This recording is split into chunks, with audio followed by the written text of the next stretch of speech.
कल मैंने आपसे बात की थी कि जब हम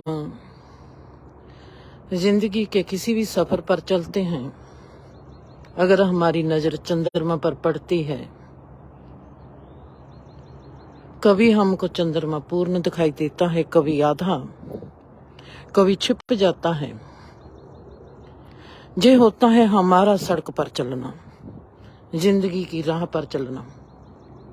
हम कहाँ पर चलते हैं, ऐसे ही एक प्रकृति में होता है। जैसे आज चंद्रमा प्रकृति के हिसाब से कुछ दिखाई देता है और कुछ दिखाई नहीं देता। आज जहां पर चलते चलते जब मेरा ध्यान चंद्रमा की ओर गया, मैंने देखा कि चंद्रमा आज प्रकृति के हिसाब से तीसरा हिस्सा दिखाई देता है और चौथा हिस्सा इसका छुपा हुआ है। प्रकृति अपने हिसाब से, कुदरत, हमारा जीवन अपने हिसाब से हमको कुछ सिखाता है। हमारा जीवन में चलना हमको अपने हिसाब से कुछ सिखाता है। इस पॉइंट को मैंने मिस किया और आज ये पॉइंट मेरे फिर आगे आ गया। मैं चलती जाती हूँ, सड़क कच्ची हो या टूटी हुई हो या पक्की हो, जिंदगी में दुख हो या तकलीफें हो, या सुख हो या खुशी हो, जहाँ हम शोर शराबे में हो, जहाँ हम साइलेंस में हो, जिंदगी चली जाती है। हमारा मूड कैसा है, हमारा डिमेंशन कैसा है, हम उस डिमेंशन में से कैसे गुजरते हैं, कैसे जाते हैं, हमको वो नहीं पता। अगर हम उसको आनंद से जीते हैं, हमको आनंद का नहीं पता। अगर हमारे में खुशी आती है, हमको खुशी का नहीं पता। अगर हमको तकलीफ आती है, हम तकलीफ में होश ज्यादा रखते हैं। हमको हमारी तकलीफों के लिए होशमंदी ज्यादा है, हमारे सुखों के लिए हमारे में होशमंदी नहीं है। सिर में दर्द होता है, हमको पता है कि सिर दर्द में दर्द है। जब सिर में दर्द नहीं तो हमको सिर का पता ही नहीं, याद ही नहीं सिर की आती। जिंदगी के इस रूप को जब मैं देखती हूँ, मेरे बदलते हर कदम को जब मैं देखती हूँ, मेरे बदलते हर पल को जब मैं देखती हूँ, मैं क्या कहूँ, ये क्या है। एक पल में आपने देखा है कि कोई एक्सीडेंट हो जाता है, आपको अचानक किसी का पता चलता है कि जे इंसान को जे बीमारी लग गई और डॉक्टरों ने कह दिया कि आपके पास वक्त कम है। हमारा ध्यान उस इंसान की तरफ चला जाता है, पर हम जीवन के उस चीज को फिर भी नहीं समझ पाते। हमको अचानक पता चलता है हमको कौन सा हमारे जीवन का पता है, हमारे जीवन में कब क्या होना है, हमको क्या पता है। जो वारदातें हमारे आले दुआले घटती हैं, आज उसका विक्टिम कोई और है, कल को हम उसके विक्टिम हो सकते हैं।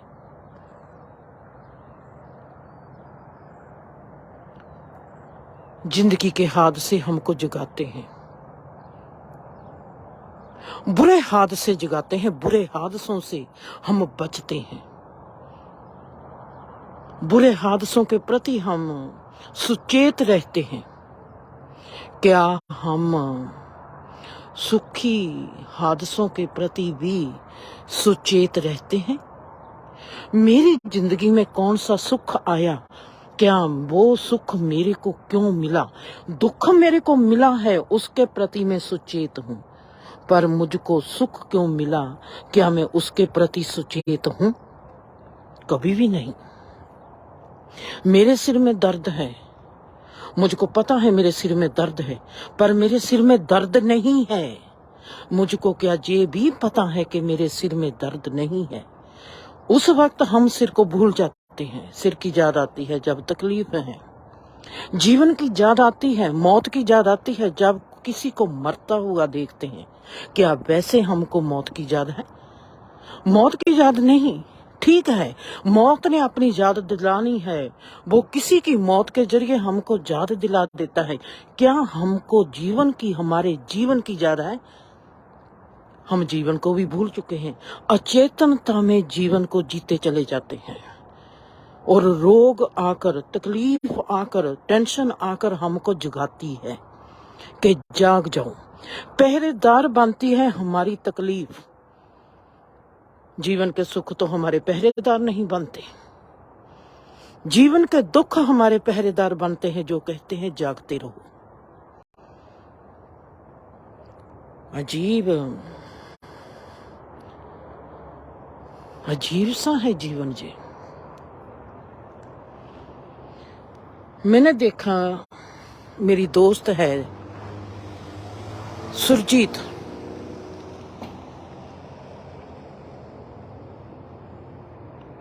वो कहती है मुझको, दीदी ऐसी जिंदगी से मौत अच्छी है। मैं उससे पूछती हूँ क्या हुआ? कहती है मुझको जिंदगी से मिला क्या? पढ़ने में होशियार है, सरकार, कनाडा की सरकार उसको फ्री पढ़ाती है। RCMP में वो ऑफिसर है, अच्छे पैसे कमाती है। कल को वो पेंशन पर जाएगी, अच्छी पेंशन आएगी। पढ़ाई में नंबर 1 है, 98% से कभी वो नंबर नहीं लेकर आती।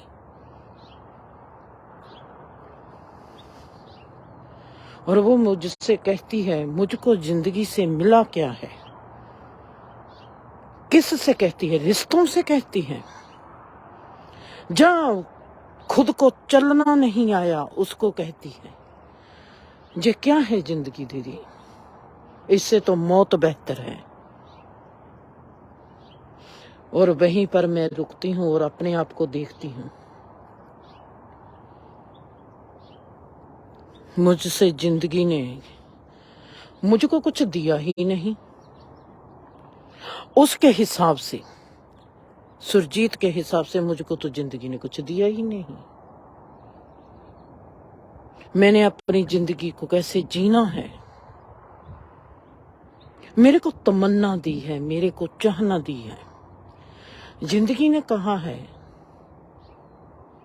मैं तेरे को कुछ नहीं देती।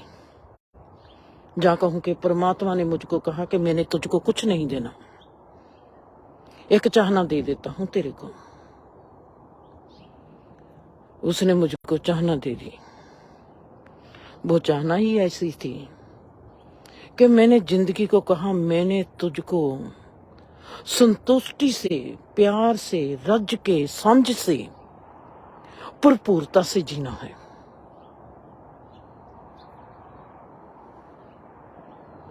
गुण कोई भी नहीं। वो कहती है जिंदगी में कुछ भी नहीं, मरना बेहतर है। मैं कहती हूं जिंदगी में कुछ भी नहीं, मरना बेहतर है। दोनों का सेंटेंस एक है। मैं मरना चाहती हूं, वो मौत जिसमें दुख है, तकलीफ है, वो मौत मेरे जीते जी मर जाए। वो मौत सदा ही मेरे साथ रहे, जिसमें सुख है, जिसमें जे जीवन फैलता है, जिसमें गैर हाजिरी में भी हाजिरी लग जाती है। उसके पास दुख के डकार हैं और मेरे पास सुख के डकार हैं। रज गई जिंदगी ने कौन सा सुख नहीं दिया। मेरी आज की जो रहनी बहनी है, लिविंग इन रिलेशनशिप, मेरी लिविंग के साथ, मेरे जीने के साथ मेरी क्या रिश्तेदारी है। क्या मैं अपनी जिंदगी के जीने में अपने आप की रिश्तेदारी को कैसे निभाती हूँ, इस जीने में मैं कैसे जीती हूँ। जीना है, मैं देखती हूँ कि जीवन जीता जा रहा है। जीवन की अपनी चाल है, जीवन अपने आप में जीता जा रहा है, चाहे हम अचेतन अवस्था में ही क्यों ना जिए। जीवन ने कभी रुकना नहीं है, जीवन ने जीते ही चले जाना है। पर मैंने इस जीते हुए जीवन में कैसे जीना है, इसके साथ मेरी कैसी रिश्तेदारी है, और क्या मैं उस रिश्तेदारी को निभा पाती हूँ या नहीं। मेरे पल सुख के पल हैं, मेरे पल खुशियों के पल हैं, मेरे पल आजादी के पल हैं। मेरे जीवन में सुख, खुशी, आजादी, शांति, ये सब की एक दूसरे को जफ्फी पाई हुई है। आजादी कहती है मैं बेहतर हूँ, सुख कहता है मैं तेरे से बेहतर हूँ, खुशी कहती है मैं तेरे से बेहतर हूँ। हर चीज अपने आप में बेहतर है। मेरा प्यार कहता है मैं तेरे से बेहतर हूँ, मेरा भरोसा कहता है मैं तेरे से बेहतर हूँ। कहीं पर भी मैं छोटी सी भूल करती हूँ, मेरे जो 5-6 जो मेरे साथ चलते हैं मुझको यदि कहते हैं, उसी वक्त मुझको रोकते हैं, कहते हैं रुक जा, पीछे मुड़ जा। कितने कदम पीछे चलूंगी?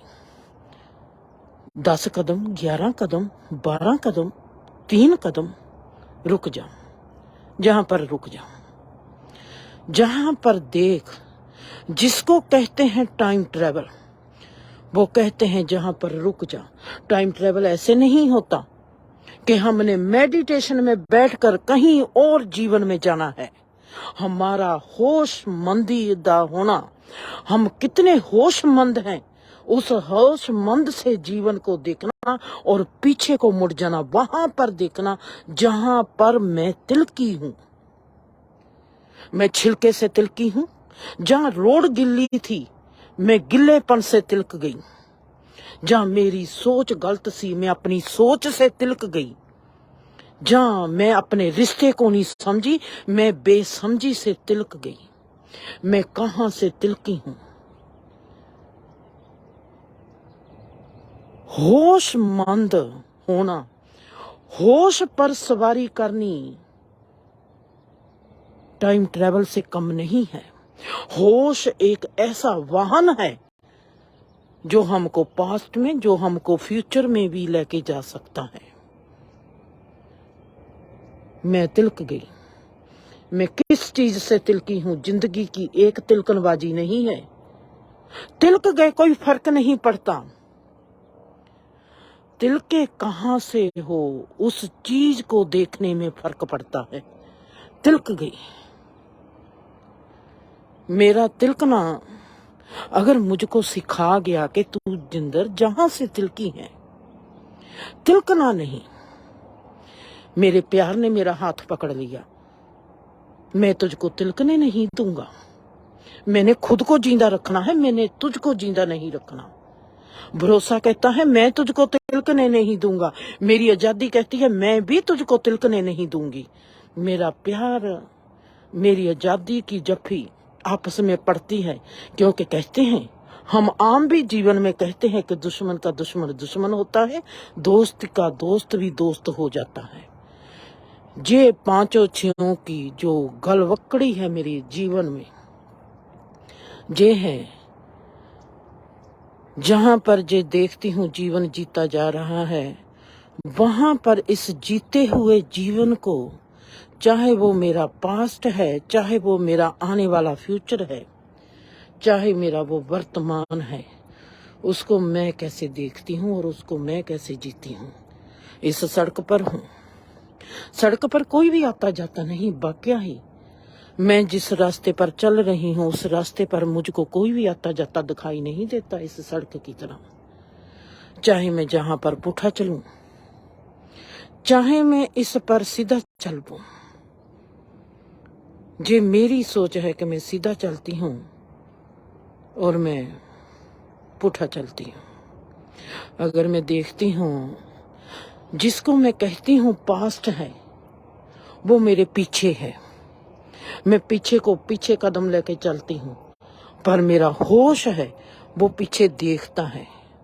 मेरे पीछे कहाँ मेरा दुख था और कहाँ मेरा सुख था, और कहाँ मैं तिलकी थी, और कहाँ मैंने कोई चीज गिरी हुई उठाई थी, और कहाँ मैंने कोई बीज दिया था। देखती हूँ ध्यान से। जीवन अगर मैंने इस तरफ अपना चेहरा कमा कर लिया, मेरा पास्ट कहाँ है? अगर मैं अपना चेहरा करती हूँ सड़क की इस ओर, मेरा फ्यूचर कहाँ है? मुझको सड़क खाली दिखाई देती है, मुझको पीछे से भी सड़क खाली दिखाई देती है, मुझको आगे से भी सड़क खाली दिखाई देती है, जहां पर मुझको कोई भी और इंसान दिखाई नहीं देता, कोई जानवर दिखाई नहीं देता, कोई पक्षी दिखाई नहीं देता। मेरी लिविंग, मेरा जीना ये कहाँ से शुरू होता है? मैं किसको कहूंगी कि वो कौन सा बिंदु है जहां से मेरा पास्ट, जहाँ फ्यूचर शुरू होता है? मैं तो जहां पर हूं, मैं देख रही हूं अपने पास्ट को भी, जो बीत गया मेरे में से, देख रही हूं वो फ्यूचर को भी जिसने बीतना है।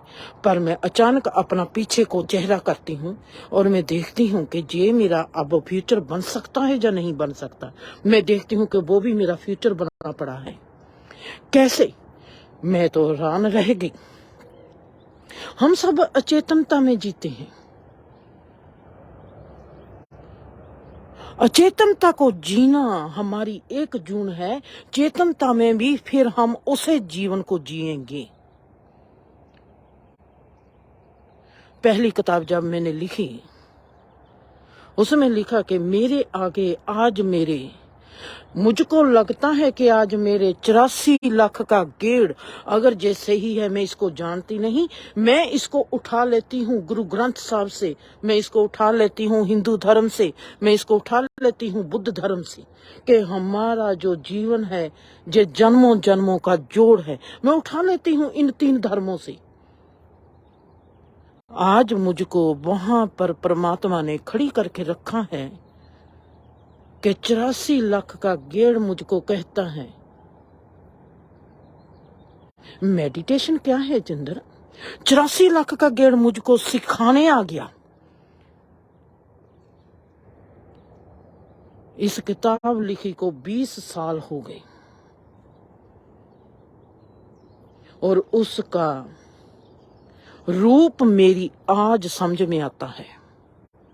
20 साल बाद, 20 साल पहले लिखी चीज को आज का पल मुझको कहता है कि जिंदर, तुमने 20 साल पहले जो किताब में लिखा है 84 लाख का गेड़ तुझको आके कुछ बताना चाहता है कि तूने आज हमको जीना है।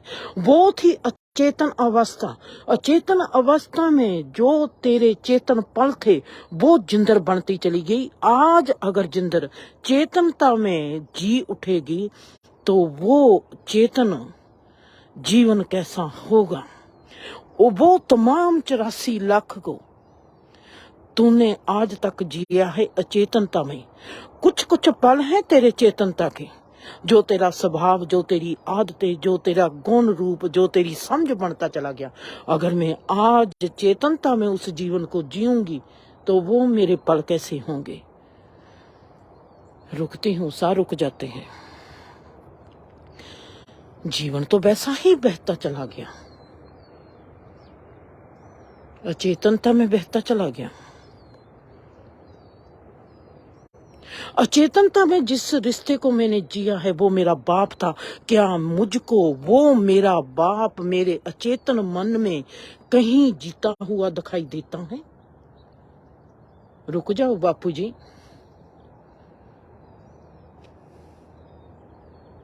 ये कहानी शुरू होती है, मैंने फोटो खींची।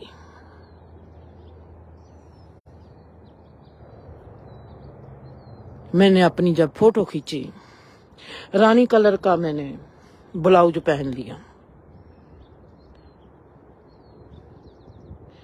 मुझसे किसी ने फोटो मांगी और मैंने वैसी ही फोटो खींचकर उसको भेज दी।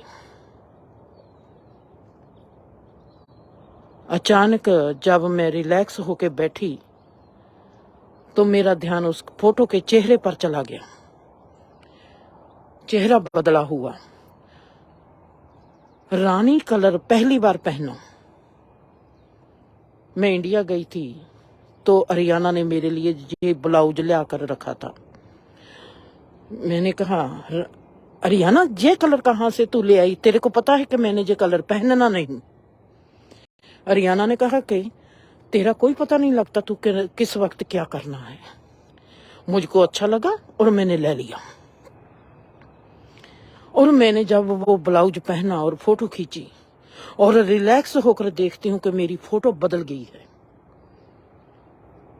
और मैं अचानक कहती हूँ, इस फोटो को देखकर मुझको मेरा बाप याद आता है। इस फोटो का मेरे बाप के साथ क्या रिश्ता है? मेरे दिल में हूक उठती है, क्यों नहीं मेरा बाप मुझको आज देख सकता कि मेरी बेटी कैसी है? मेरा बाप देखे कि जिंदर कैसी है। मेरा बाप मुझको देखे, मेरे को आके जफ्फी पाए, वो कहे कि मेरा पुत्र ऐसा हो गया। कितनी खुशी होगी उस इंसान को, जितनी खुशी होगी शायद जिंदगी में किसी को खुशी ना हो। शायद अरियाना को भी खुशी ना हो ऐसी खुशी। उसके चेहरे पर वो कैसी आएगी मुस्कान। मैं फोटो से पूछती हूँ, तुमने बापूजी को क्यों याद किया? इस फोटो में ऐसा क्या है? तुमने क्यों कहा कि ये फोटो बापूजी देख लेते? इस फोटो के साथ बापूजी का कनेक्शन क्या है? क्या मैं अपने अचेतन जिंदगी की जी हुई जिंदगी में चली गई? मेरा पास्ट उसमें कहाँ है वो बापूजी? आपने बहुत पहले वीडियो में देखा होगा कि मैंने बताया था कि बापूजी एक जन्म में मेरे यही बापूजी थे और उनके साथ यही मेरी माँ थी। उसके बाद मेरा इस माँ बाप के साथ ये जन्म होता है मेरे माँ बाप के साथ। वो ही माँ वो ही बाप। उस वक्त हम मुसलमान थे, सऊदी अरेबिया में थे।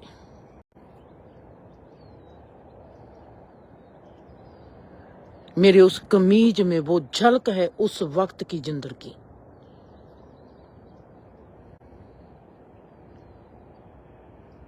मैंने कहा, जे अगर सच है परमात्मा, 4 महीने के बाद मेरी प्रेयर होती है इतनी सुंदर। अगर ये बात सच है परमात्मा, मुझको ऐसे इस इंसान के आज मैसेज आ जाएं। मुझको प्रूफ चाहिए कि ये मेरा कोई भ्रम नहीं है। मैं प्रेयर करती हूँ, प्रेयर में वही लोग आते हैं जो मेरे उस जन्म में मेरे साथ थे, और उनका ही मैं कहती हूँ कि मुझको मैसेज आए, उनको मेरी याद आ जाए। वो कहें कि हमने आज इसको हेलो कहना है, जहाँ इसको प्यार भेजना है, जहाँ इसको जफ्फी पानी है, जहाँ इसको ऐसा करना है। वो जो मैंने 4 इंसानों को मैसेज में प्रेयर में देखा, उन 4 लोगों के मैसेज आ गए। एक का 3 महीने के बाद, एक का 1 महीने के बाद, एक का 1 साल के बाद। वाह! मैं देखती हूँ कि ये मेरा जो अचेतन जीवन है, हमने 84 लाख जून अचेतनता में भोगी हुई है। वहां पर हमारे में कुछ पल है जो चेतन रूप के हैं। अचेतन रूप में हमारे में हमारा जीवन बसा हुआ है। जब अष्टावक्र कहते हैं कि तू ज्ञानवान है, तू देखते सही, वो ज्ञान का क्या है? हमने अचेतनता में कौन सी घटना से कौन सी समझ ली है, हमको पता ही नहीं। वो काम करेगी आज की हमारी मेडिटेशन। आज की हमारी चुप, आज का हमारा चेतन स्वरूप, आज हम कितने होशमंदी में जीते हैं, वो सब उस चीज को जो हमारे कबाड़ खाने में दफन हुई है, आज वो उस दफन खाने की, उस जो कबाड़ खाना है, उसके सभी दरवाजे खोल देगी। वो किससे खुलेंगे? हमारे होश से। हमारे होश तक जाने के लिए हमको किस चीज की जरूरत है? वो है हमारी मेडिटेशन, वो है हमारी चुप, वो है हमारा ध्यान। ध्यान है हमारा पहला स्टेप। मेडिटेट माइंड हो गया तो जो है ये है हमारा आखिरी स्टेप, जो हमको होशमंदी की चरम सीमा तक पहुंचा देता है, जहां से शुरू होता है हमारा पास्ट, फ्यूचर और वर्तमान का मेल। ये तीनों काल एक काल में आकर ठहर जाते हैं। वो काल है काल अतीत, समय के पार, समय के दूर, समय से पार। वो कहते हैं वहां से देख। वो फोटो मुझको कहती है बापूजी मेरे कहाँ चले गए। उस फोटो में झलक कैसे आ गई इतने जन्म प्राणों की बात। चेतनता, जब इंसान चेतन के याम में पहुंचता है, चेतन डिमेंशन, जहां पर सिर्फ होशमंदी है, जहां पर कोई काल नहीं होता, ना फ्यूचर होता है, ना भूतकाल होता है, ना भविष्य होता है, ना ही वर्तमान होता है। काल अतीत, समय के पार, वक्त के पार से पार, जिसको अकाल कहा गया।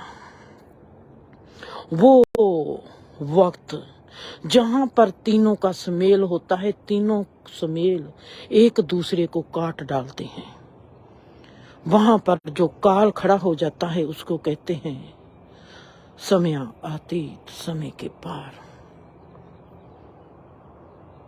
वहां पर खड़े होकर हम अपने तीनों कालों को देखते हैं। तीन कालों को हम ये नहीं कह सकते कि ये मेरा वर्तमान है, हम तीन कालों को ये नहीं कह सकते कि ये मेरा फ्यूचर है। ये फ्यूचर और भूतकाल हमारा होता है जब हम रूप रंग आकार में होते हैं, हम उनकी यात्रा करते हैं। बड़ा ही सुंदर रचनहारे ने बड़ी ही सुंदर रचना को रच डाला। मेरा जीवन इस चलते हुए जीवन को देखता है और मुझ में सांसें चलती है। ये सांसें जीवन है, जा जीवन है। मेरी आंखें देखती है इतनी सुंदर सुबह को,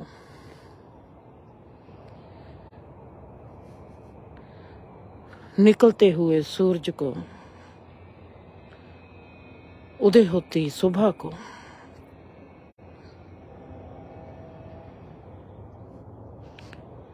ये वाकया ही जीवन का नया रूप है।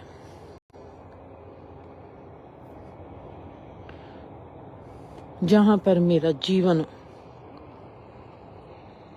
मुझको नया ही नहीं करता, मुझको संभालता भी है, मुझको चलने की कला भी सिखाता है, मुझको दिखाता है जे परमात्मा क्या है, जे आत्मा क्या है, उसके एक रूप से वाकिफ करवा के मुझको उसके अगले रूप से वाकिफ कराने की कहता है मैंने तेरी पहचान करवा दी। सत्या रूप अगर परमात्मा का जे है, उस सत्या को हमने पहचानना है जिंदर पवित्रता में। सत्या ही पवित्रता होती है, पवित्रता ही सुंदरता होती है। और ये तीनों कहाँ पर मिलते हैं, वहां से हमने परमात्मा का डेफिनेशन, परमात्मा की परिभाषा को देखना है। तो वहां पर कैसे देखेंगी, कैसा होगा वो परमात्मा? ना तो जिंदगी का कोई आदि अंत, कहाँ से मैं शुरू करूंगी? उसकी सुंदरता तो कहाँ से मैं शुरू करूंगी उसके सत्य रूप को, कहाँ से मैं शुरू करूंगी उसकी पवित्रता को। चीज एक है, सत्य एक है, सुंदर एक है, पवित्रता एक है, पर वो अपने आप में अनंत रूप लेके ऐसे बैठा है कि हम किसी भी उसके अनंत रूप को छू ले, हमको लगेगा कि वाओ, ये तो यहीं से शुरू होता है। हर चीज अनंत रूप ही शुरुआत है, जो लेके जाती है एक रूप तक। एक रूप ही शुरुआत है जो हमको यात्रा करवा देती है अनंतता तक। जी कैसा रहस्य है जो मेरे सामने फैला खड़ा है और मैं हैरान होकर कभी उसको देखती हूँ, कभी उसको देखती हूँ। ये परमात्मा की कौन सी लीला है, उसने मुझको कौन सा सबक दे के मुझको कौन से सबक में ढाल देना है, मुझको पता ही नहीं चलता। मेरा बाप मुझको याद आता है उस फोटो को देखकर। मैं घबरा कर देखती हूँ कि ये फोटो में मेरे को क्या दिखाई देता है। उस फोटो में जो मैं देखती हूँ वो तो मैं वो ही हूँ जो मुझको सपनों में दिखाई देती है। वो तो वो ही है जो मेडिटेशन की गहराई में दिखाई देती है। ये तो वो ही जिंदर खड़ी हो गई मेरे आगे, जिसने बहुत साल पहले ये जन्म जिया था। उस जन्म का नाता उस बाप के साथ है जो मेरा आज का भी बाप है। बापू जी, मेरा सोना बाप। मैं उसको कहां से ढूंढूं? मेरा दिल करता है कि उसको जप्फी पालूं। दिल करता है कि उसके आकार रूप को भी जप्फी पालूं। एहसासों की जफ्फी है, पर उसके आकार को जफ्फी पाने को दिल करता है। आज मेरे आकार के आगे उसका भी आकार खड़ा होता। उसने मुझको कैसे रीझ से देखना था और मैं उसको आज कैसे रीझ से देखती हूँ, उसके निराकार रूप को। और मैं समझ सकती हूँ कि उसने मुझको किस रीझ से देखना था।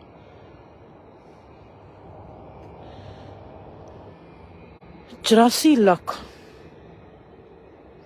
हम एक सांस को पर ले लेंगे। 84 लाख सांसें हमारी कितने वक्त में पूरी हो जाएंगी? 24,000 साल लेते हैं हम एक दिन में, तो कितने साल लगेंगे हमारे को 84 लाख सांसें पूरी करने के लिए? एक सांस में एक युग, एक सांस में एक जन्म, एक सांस में एक जून छुपी हुई होती है। अगर हमारा होश का जिंदगी का जे रूप, जिंदगी का जे प्रेम, जिंदगी का जे रहस्य,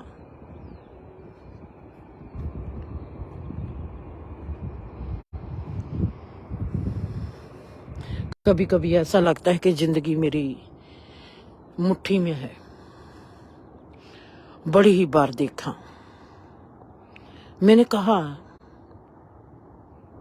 कि ये काम ऐसे हो जाए, झट से हो जाता है। कभी कभी ऐसा लगता है कि जिंदगी बहुत दूर खड़ी है, काम भी ऐसा जो नामुमकिन हो। और कभी कभी लगता है कि जिंदगी बहुत दूर खड़ी है, हम भागते भी चले जाएंगे तो भी इस जिंदगी को पकड़ नहीं पाएंगे। हम किस चीज को नजदीक समझते हैं और किस चीज को हम दूर समझते हैं। हमारा जीना अचेतन अवस्था में कैसा होता है, हमारा जीना चेतन अवस्था में कैसा होता है। अचेतन अवस्था में जिया हुआ ही हमारा चेतन अवस्था बनता है।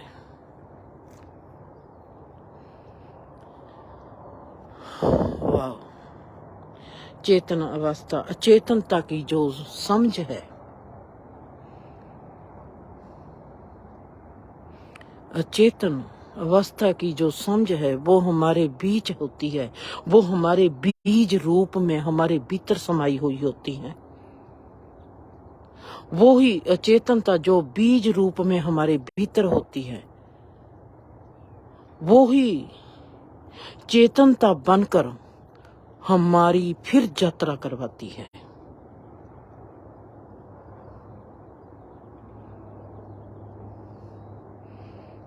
जहां पर सवाल खड़ा होता है, मेरे इस जीने में, जो मेरा जीना है, इस जीने के साथ मेरी जो मुलाजेदारी है, मेरी जो रिश्तेदारी है, क्या मैं वहीं उस युग में ही खड़ी होकर आज मैं उस चीज को जो मैंने अचेतन रूप में जी थी, आज भी क्या मैं उसको चेतन रूप में जी सकती हूँ? क्या कोई ऐसा रहस्य भी है परमात्मा का कि मैं उस स्पॉट पर चली जाऊं और मैं उसको चेतनता के साथ जीऊं? अगर वो चीज वहीं पर रुकी हुई है, क्या मैं उसमें चेतनता डाल सकती हूँ, या मैं आगे जाकर उस जन्म को फिर जीऊं चेतन रूप में? क्या ऐसा हो सकता है? मैं आज के अपने जीवन की अगर बात करूंगी, जब से मैंने अपने आप को देखा है, मेरी यात्रा जो लुधियाने से शुरू हुई है, जब मैंने जन्म लिया, मैंने अपने आप को, कोई भी घटना मेरे साथ घटती थी, मैंने अपने आप को बेहोश कभी नहीं देखा। मैं बेहोश थी सिर्फ प्यार के लिए, किसी घटना के लिए मैं बेहोश नहीं थी, प्यार के लिए मैं बेहोश थी। प्यार, कोई भी इंसान मेरी जिंदगी में आता था तो मैं बेहोशी के साथ ही उसके साथ मिलती थी, मेरे में होश रहता ही नहीं था, सिर्फ प्यार रह जाता था। उस प्यार में इंसान ने मेरे को क्या कहा मुझको कोई पता नहीं, उस प्यार में मैंने किसी इंसान को क्या कह दिया मुझको कोई पता नहीं।